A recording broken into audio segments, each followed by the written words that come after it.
All right. Well, sort of a grab bag episode today. Just a few things I wanted to cover.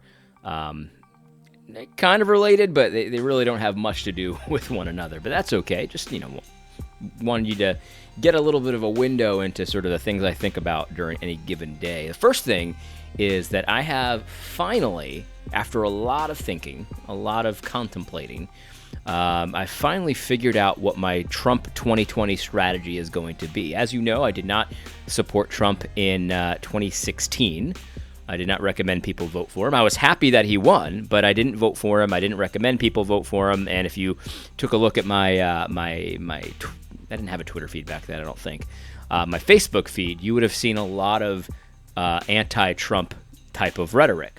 But I did figure out what I'm going to do in the 2020 election, and I'm not going to reveal that just yet.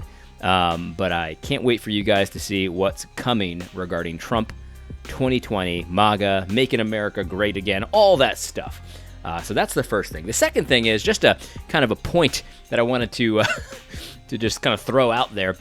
Sometimes, maybe you've seen this kind of thing on Twitter or Facebook, but I've seen it quite often where somebody will make a post and they'll say something like this: "If you follow this person, go ahead and unfollow me right now." Or if you support this person, go ahead and unfollow me right now. Something like that. And let me just be perfectly honest with you. Maybe this is petty, but even if I don't follow that person or support that person, I will always, pretty much without exception, unfollow or unfriend the person that makes that demand. I don't need people on my Twitter feed making demands of me. What a stupid thing to say. If you follow this person, then go ahead and unfollow me right now. Are you aware that there are multiple reasons to follow somebody? I follow Beth Moore, for goodness sake. I follow Russell Moore. I watch every one of Russell Moore's videos on YouTube. And so, let's just say someone on my side said, if you follow Beth Moore, then go ahead and unfollow me right now. You don't usually see this on the conservative side, though. That's the problem. This is usually liberals. This is usually progressive. This is usually people that have sort of a liberal bent to them that say stuff like this. It's just like, well, if you are in any way connected to this person, then you must be evil just like him. Look, I'll tell you right now. I mean, if that's your goal, to appear like a crazy person, you've mission accomplished. I will always, almost without exception, unfollow or unfriend somebody who makes that demand, even if I don't do the thing that is so objectionable to them. Anyway, that's just a kind of a random thought. Another thought as well, I wanted to talk about this. Did you guys see this video? This is my YouTube channel. I'm sorry, not my YouTube channel. This is my Facebook channel. And I wanted to show you this. This is so interesting. So interesting. This is the I was laughing for like 10 minutes about this yesterday. This is just one of the funniest things I've ever seen. This is the Democratic Socialism Conference, National Conference, where they kind of set their agenda, talk about the issues. Very serious situation here. This is their conference. And as you can see, this is as stupid as you might imagine. As this caption says, as pathetic as you'd expect. I agree, it is. It is very much pathetic. But I want you to just get a glimpse into the window of this thought process here. Let's take a look at what happens. Ready? Here we go. Quick point of privilege. Quick point of personal privilege. Yes. Guys, first of all, James Jackson, Sacramento, he, him. Okay. So this guy, he wants to interject a point of personal privilege. Okay, that's fair. That's how meetings work. I get it. And then he introduces himself, complete with his pronouns. Let's continue. I just want to say, can we please keep the chatter to a minimum? I'm one of the people who's very, very prone to sensory overload. There's a lot of whispering and chatter going on. Okay, now you might not have noticed this, but right here, this is the guy speaking right here, okay? And he said, personal point of privilege, he, him, he used his pronouns. And then he said, guys, could you keep the chatter down? And right when he says, guys, this guy in a dress stands up, and he's very visibly agitated. Let's continue. It's making it very difficult for me to focus. Please, can we I know we're all fresh and ready to go, but can we please just keep the chatter to a minimum? All right. Now, real quick, over here, as this guy is speaking about the chatter, somebody raised his hands and did this. This is jazz hands. Kind of like jazz hands, sort of. That's pretty peculiar, right? Watch the crowd. You'll see more people do it. It's affecting my ability to focus. Thank you. Thank you, comrade. Jazz hands everywhere. Is there a speaker against name, chapter? Let me just tell you real quick. The jazz hands, that's going to be explained in a minute. That has meaning. Just get ready. Privilege, point of personal privilege. Yes. Please do not use gendered language to address everyone. Okay. Quick point of privilege once again. Hi, James. All right, so that was the guy in the red dress. He freaks out because the guy says, "Guys, that's gendered language. That is offensive," and you could tell he is agitated to no end. Now, the original guy is coming back to the mic. Jackson, Sacramento DSA, he, him. I have already asked people to be mindful of the chatter of their comrades who are sensitive to sensory overload, and that goes double for the heckling and the hissing. It is also triggering to my anxiety. Like, the be comradely isn't just for, like, let's keep things civil or whatever. It's so that people aren't going to get triggered and so that it doesn't affect their performance as a delegate, okay? Your need to express yourself is important, but your need to express yourself should not trump or I see that no one's clapping for me. It could be because I'm not engaging, but it also is because everyone's doing this, and that's really important. All right, guys, this is really important. You want to know why? Get ready. Because those loud bursts of noise, even though this is a noisy space, when we can do something like reducing that, that's really important. So please don't clap, shoot up these. We have a lot of disabled comrades. The jazz hands are because clapping is too triggering. And a lot of those are invisible disabilities. You don't know who it is that is having a more difficult time navigating this space, and this space was not created with all of their needs in mind. So it's up to us to modify that space to make sure that everybody is able to move in the ways that they need to move. And additionally, with the noise issue, like avoid hissing, avoid waving banners, right?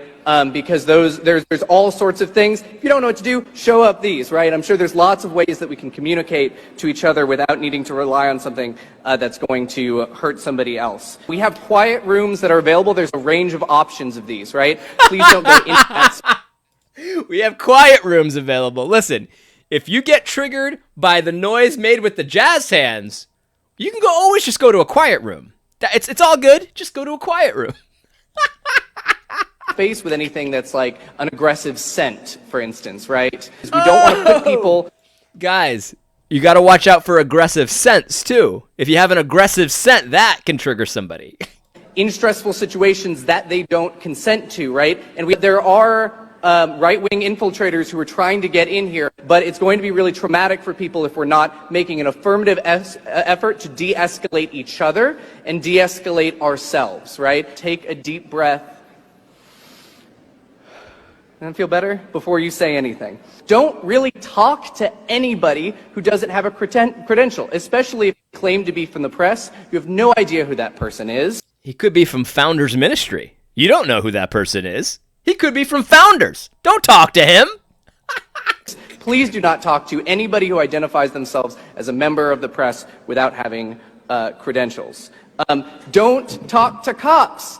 Don't talk to MAGA assholes. We're almost there. You hear that woo? That was triggering. Notice he put his little hands up. He's like, guys, that's too loud. That's too loud. But thank you. We are going to be visited tomorrow by some... I'm going to stop. It gets uninteresting from there. But I just want to make a point here. This is indistinguishable from Kyle J. Howard's Twitter feed. This is indistinguishable. You know what this is called in the Bible in biblical terms? This is called God making you stupid. God has made these people stupid. This is real stupidity. Like, this is not, up for debate. It's a stupid religion. He's made them stupid. This is a spirit of stupor. He's made their thinking futile. The jazz hands, because clapping's too triggering. The idea of falling apart at the seams because somebody says guys, gendered language. You saw the guy in a dress being freaking out about that. The whole idea of all of this mindset. This is futile thinking. This is stupor. Kyle J. Howard has this same stupor. Because just look at his Twitter feed. This is indistinguishable from the Democratic Socialism Conference. I wouldn't be surprised if he practices jazz hands instead of clapping. I wouldn't be surprised at all. Because he's talked about how triggered he gets because some guys have beards in his seminary. He calls them Confederate beards. This is the spirit of stupor. This is God making people stupid. And now, while we can laugh at this, it is funny. Let's just get that straight. It is funny, but the reality is that there are people that have this same spirit of stupor that are in leadership all over the place. And that's kind of scary because they are out of their minds. They are out of their ever-loving minds, and they are capable of literally anything.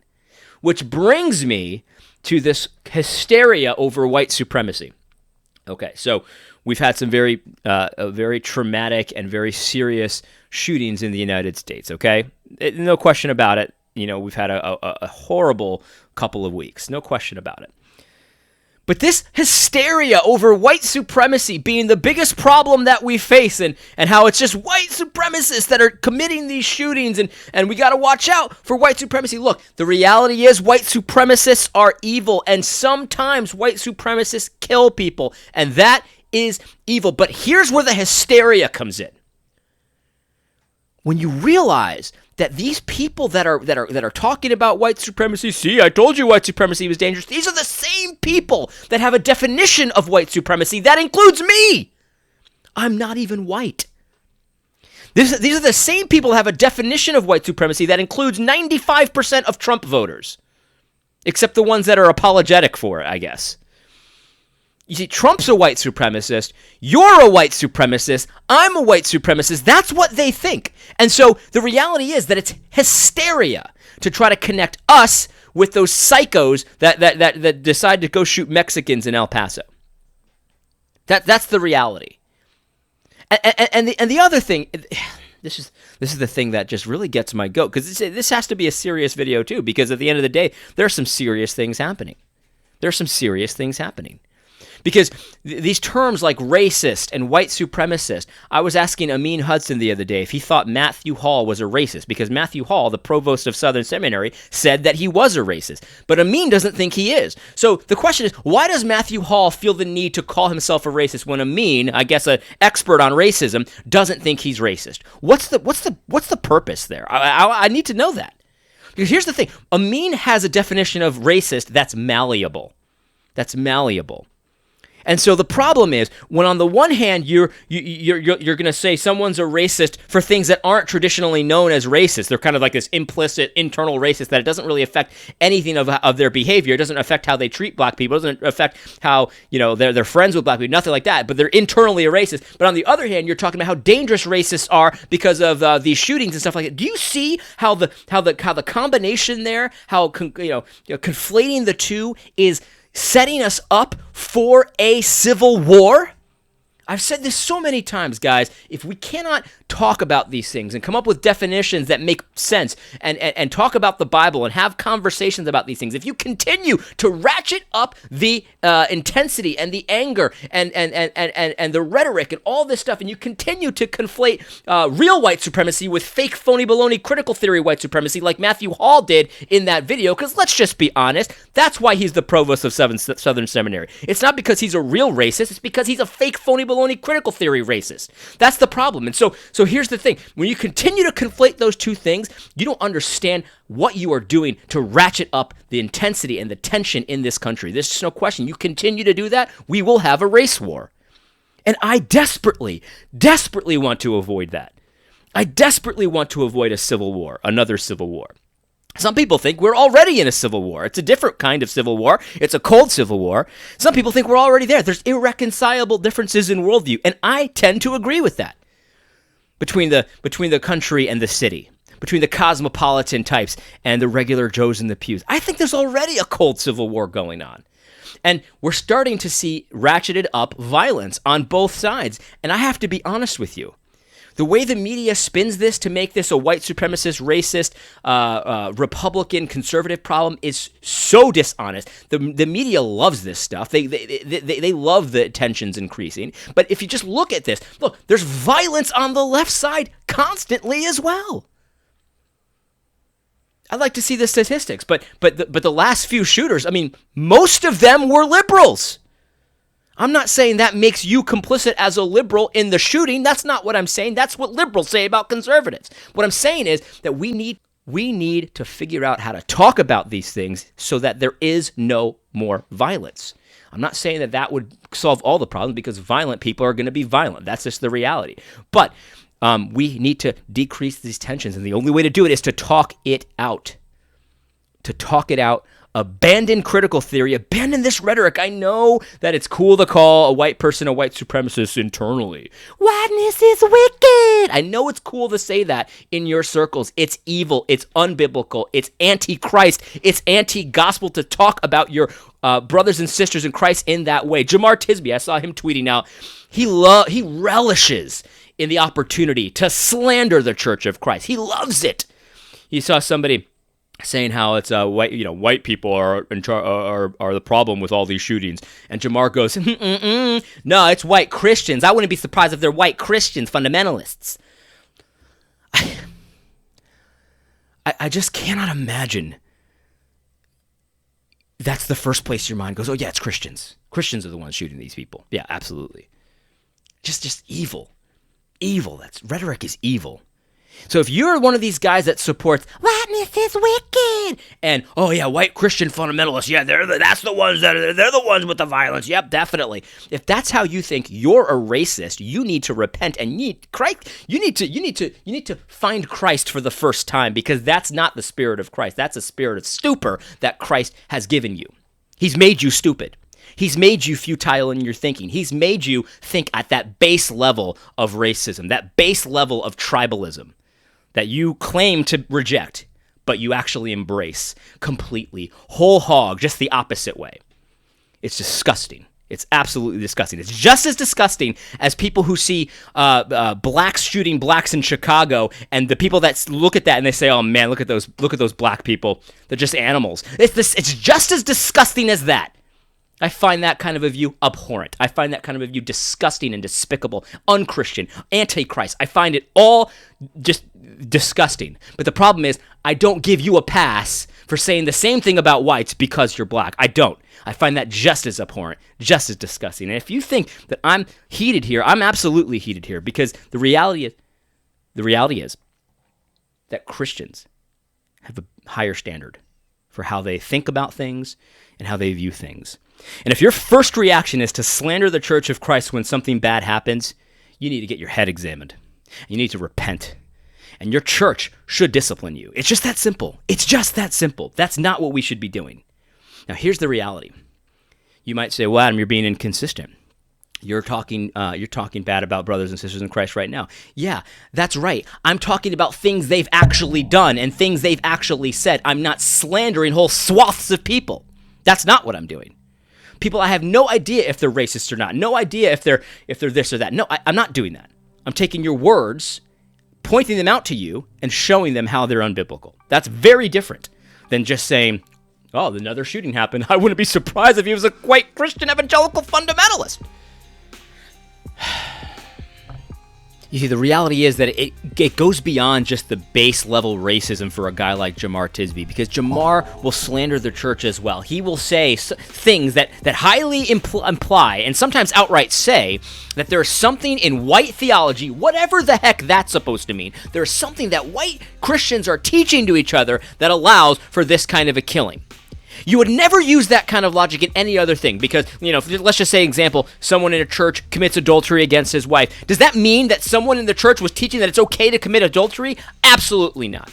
But somehow, with when the spirit of stupor, the idiotic thinking makes you put these racist lenses on, all of a sudden you have to say, oh yeah, that's white theology that teaches it's okay to kill black people, that black lives don't matter, that it's okay to go on a killing spree, as long as it's not whites that you're killing.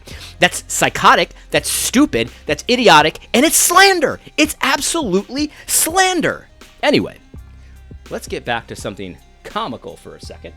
There is a new fan theory about the upcoming Star Wars movie, which I am not excited for. I know that Disney's going to ruin it. It's going to be horrible. But there's a new theory that it's so stupid. It's so unbelievably stupid that it has to be true. Honestly, the stupider the theory about the upcoming movie, the more likely I am to believe it's true. I think Disney is doing this intentionally. They're ruining Star Wars intentionally. It's all part of the culture war. That's what I think. These people are idiots. They've been given a spirit of stupor. But anyway, the new theory is that Rey is going to lift the Death Star from the ashes of Jakku. Why is the Death Star at Jakku? I don't know. But Rey is going to use the Force to time travel and then lift the Death Star out of Jakku. That's what's going to happen. That's going to be the climax of the movie. Rey is going to do it because Rey is the most ultimate, best, unbelievably talented Jedi person, entity in the entire world, in the entire universe. And I fully think that this is probably exactly what happens. Anyway, I hope this was helpful. God bless.